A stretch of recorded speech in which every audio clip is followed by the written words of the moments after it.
Pán s tebou, požehnaná si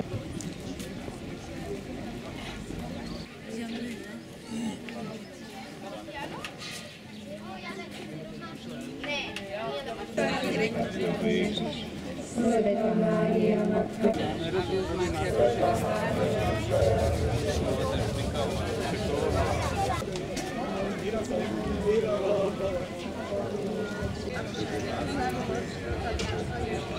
Medzi ženami a požehnaný je Zdravá Mária, milosti plná, Pán. O Ježišu, odpoznaj naše hriechy, zachráň nás od pekelného ohňa.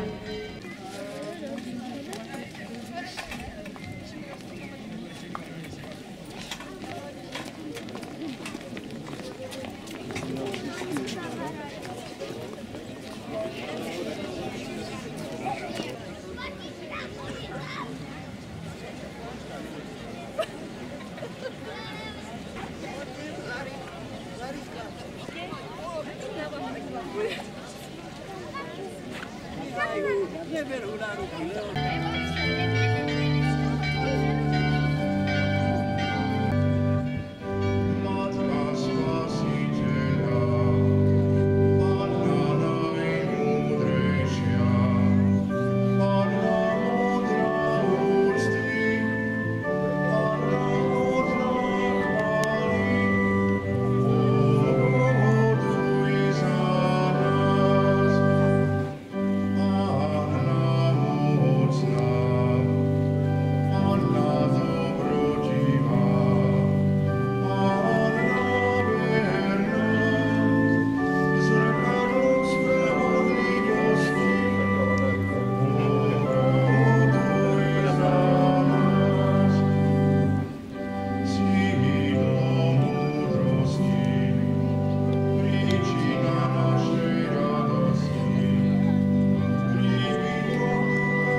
V mene Otca i Syna i Ducha Svätého.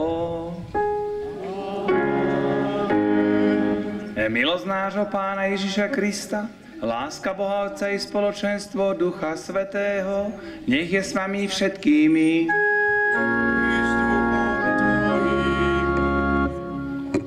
A veľmi sa teším, že pozvanie medzi nás prijal Ferko Kubovič, ktorého tu osobitne vítam medzi nami. Ferko je teraz momentálne direktorom v Novej Dubnici a všade sa slávi teraz sviatok Panny Márie Pomocnice kresťanov, ale teda on meral cestu, aby mohol byť k nám, pretože sme ho už dávnejšie pozvali. Ferko, vítaj medzi nami a ďakujem ti, že si prijal toto pozvanie. Ďakujem.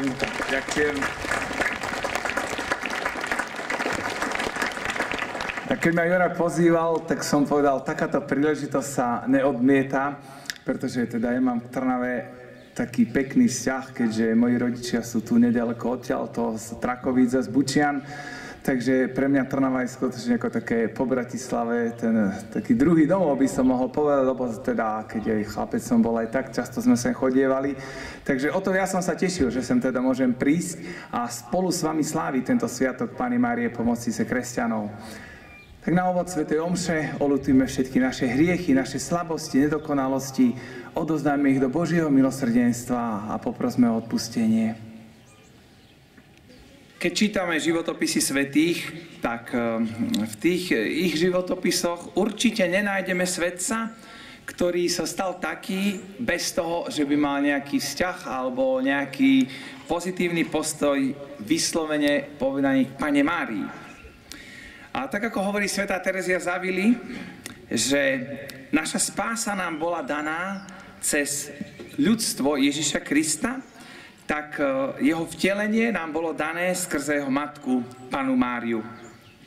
A keby sme si zobrali hoci ktorých svätých, tak skutočne nájdeme tam potvrdenie týchto slov, že Ježiš, ktorý sa narodil zo ženy, tak ako sme počuli v liste Galatianom, naozaj Pannu Máriu každý svetec mal niekde v svojom živote. Svätý Alois Grignon, svätý Maximilián Kolbe, svätý Jan Pavol II a takisto aj Dom Bosco. A Dom Bosco mal veľkú lásku k Panne Márii a zvlášť si ju teda uctieval ako pomocnicu kresťanov. Mama Margita mu raz povedala, keď si prišiel na tento svet, zasvetila som ťa Panne Márii.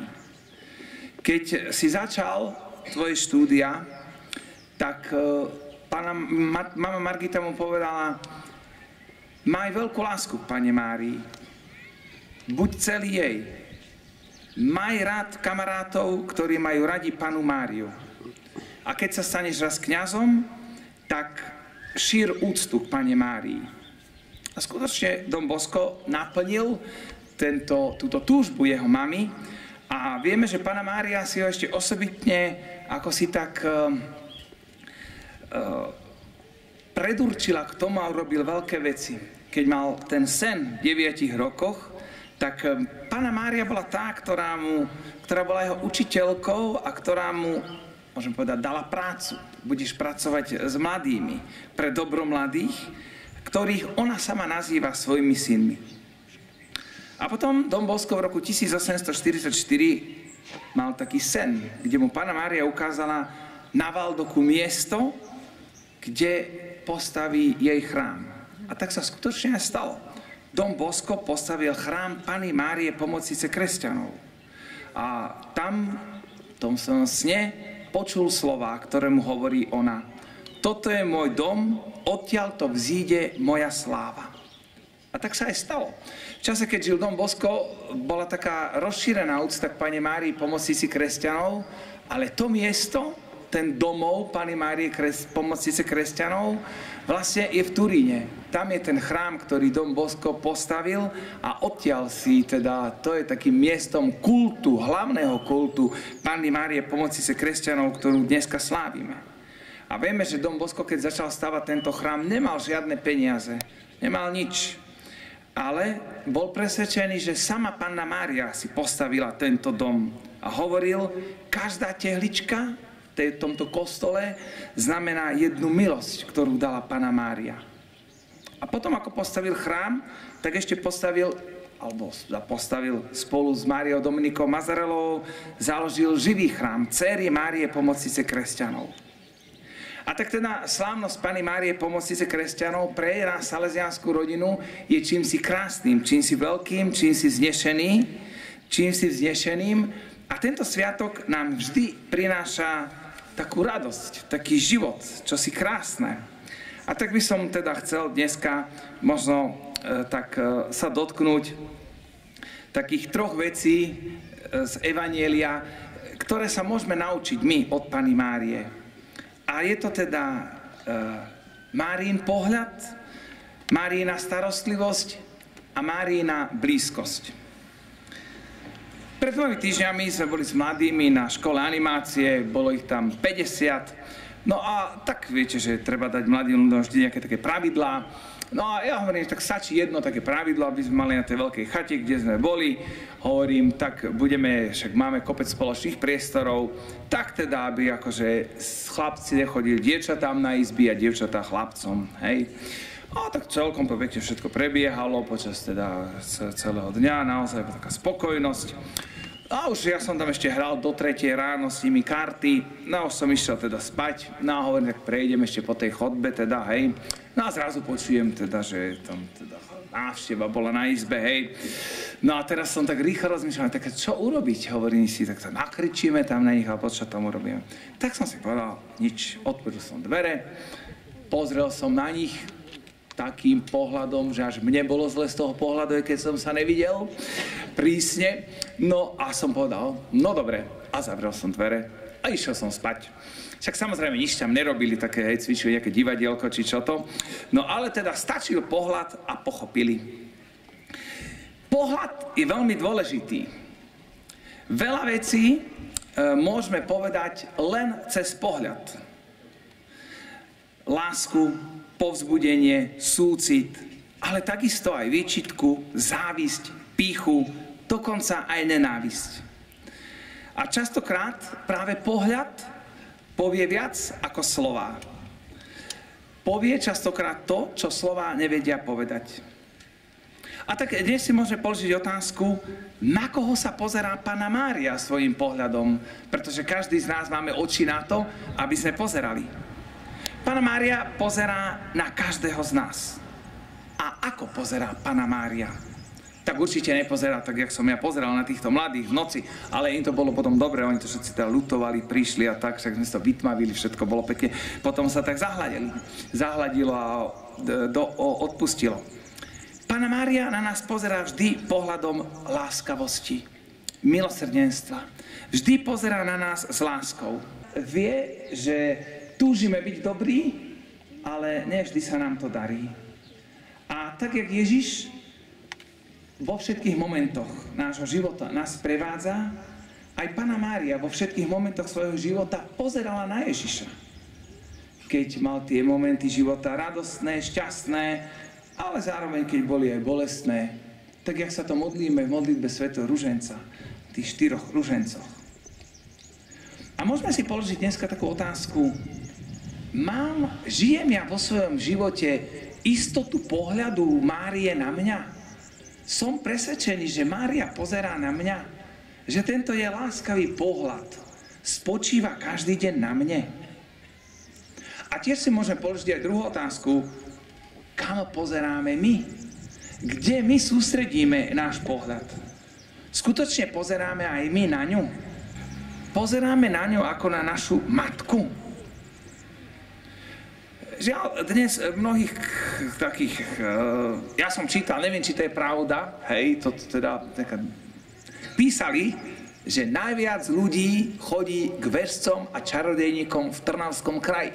Čierna biela mágia. Neviem, či to je pravda, hej, ako ja nechcem tomu veriť, hej, ale takto teda niekde tak hovoril nejaký exorcista o tom, to som čítal v takom článku. No, či by to tak bolo alebo nebolo, ale takýchto ľudí je veľa na Slovensku. Prečo? Lebo sa stratila viera.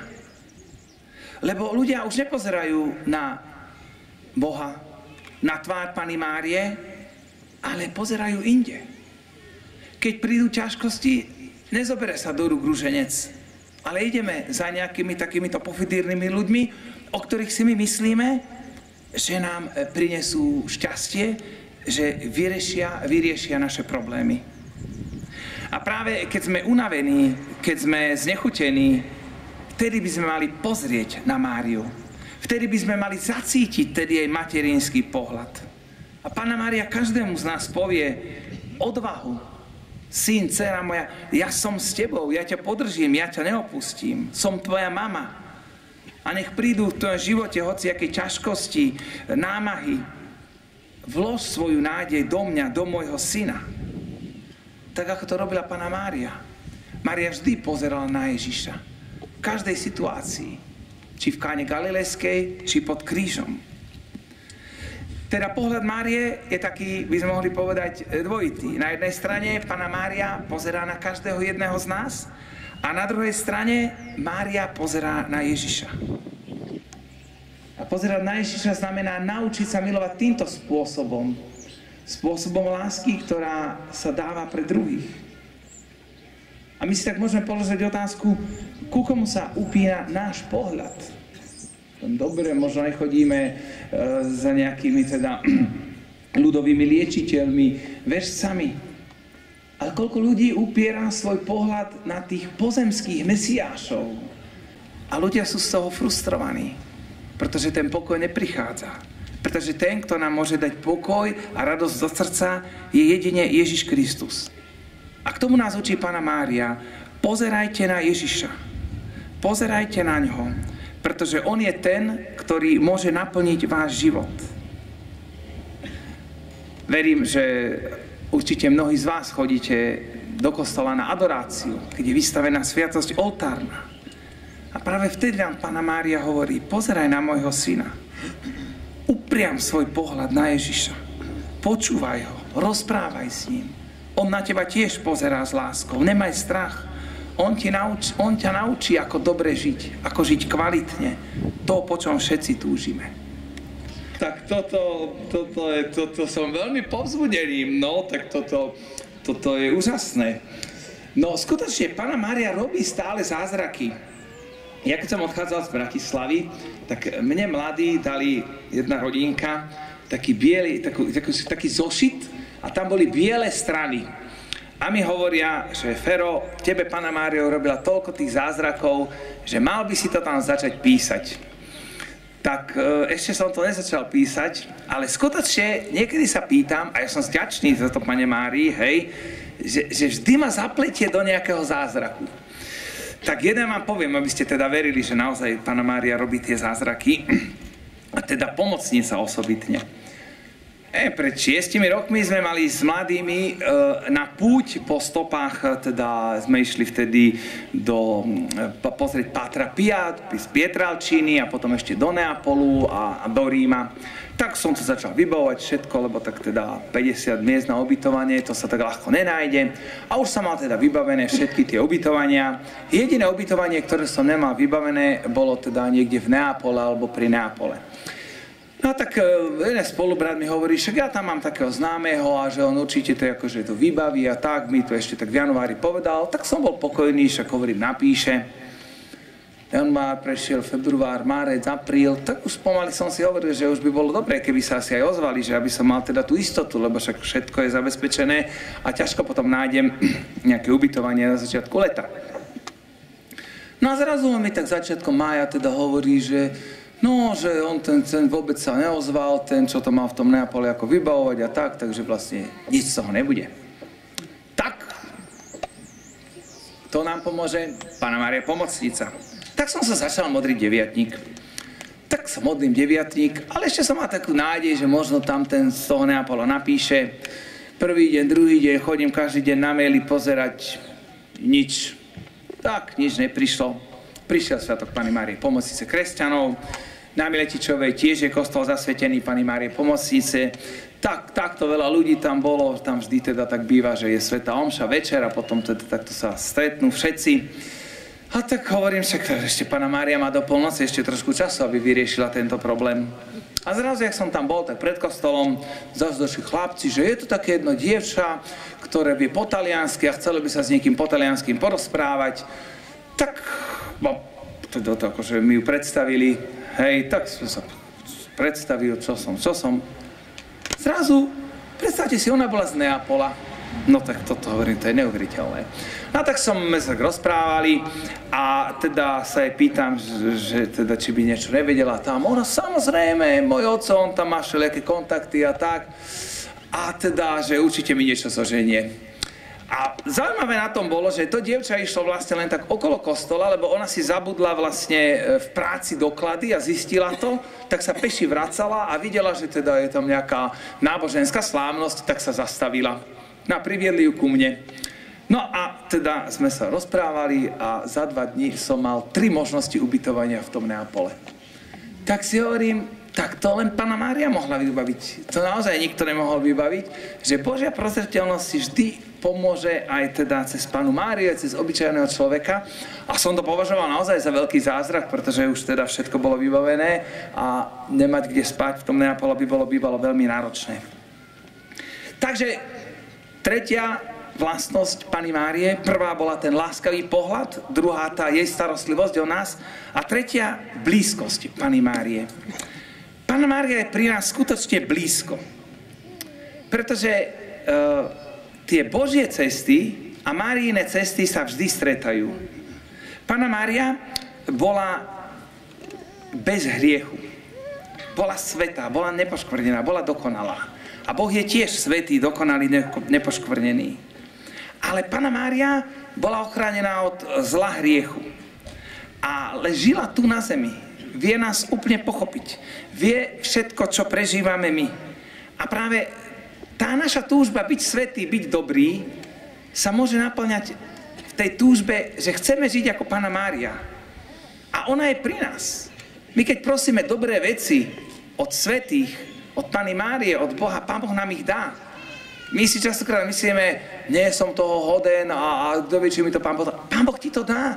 Pán Boh chce, aby sme boli svätí, aby sme boli dobrí, aby sme boli šťastní už tu na zemi. Nie až v nebi, keď umreme, ale už tu na zemi, aby sme boli šťastní.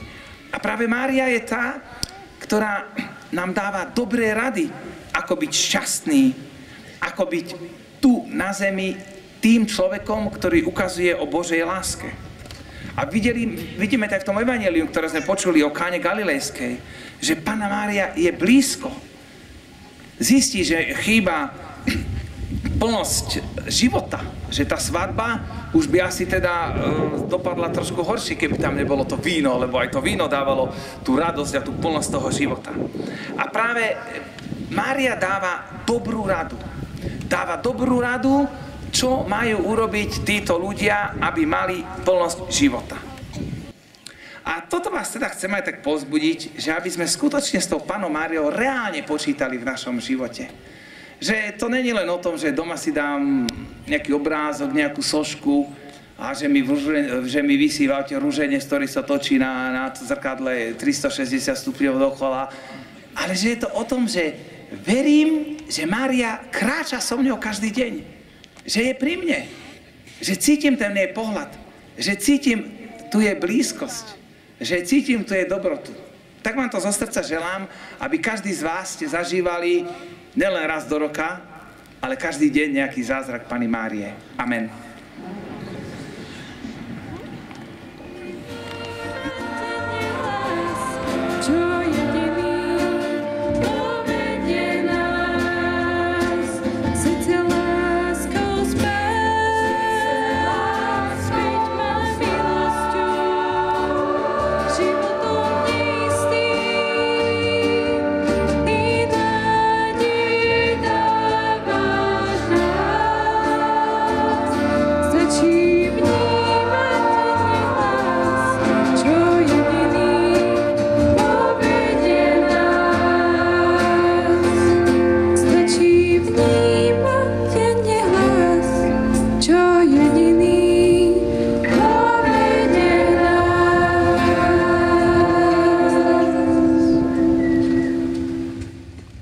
Vezmite a jedzte z neho všetci, lebo toto je moje telo, ktoré sa obetuje za vás.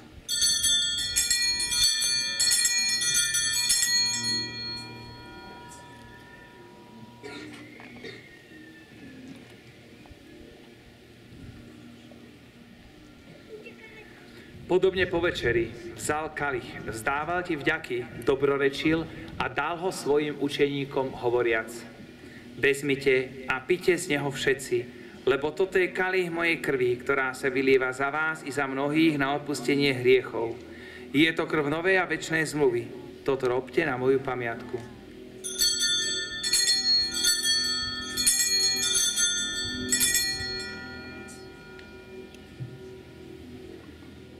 Spiewajmy,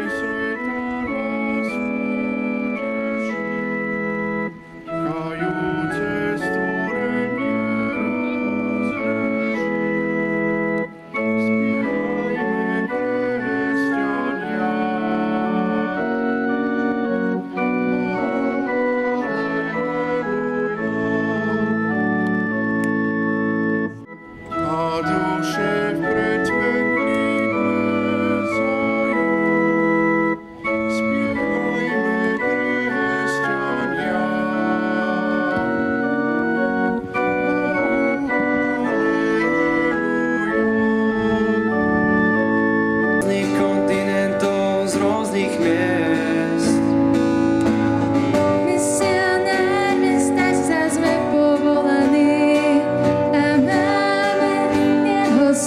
priniesť. Chceme podľa vzoru našej Matky Márie povedať áno tvojim plánom. Byť za Pána, nemajme strach o ne, nemajme strach. Lásku niesť, kde je nechcená.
Pre nás chrán,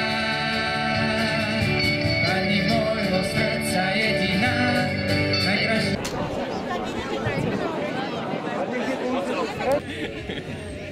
Dúfam, že v dobrom. Jedine. Zase, hlavný, neviem, že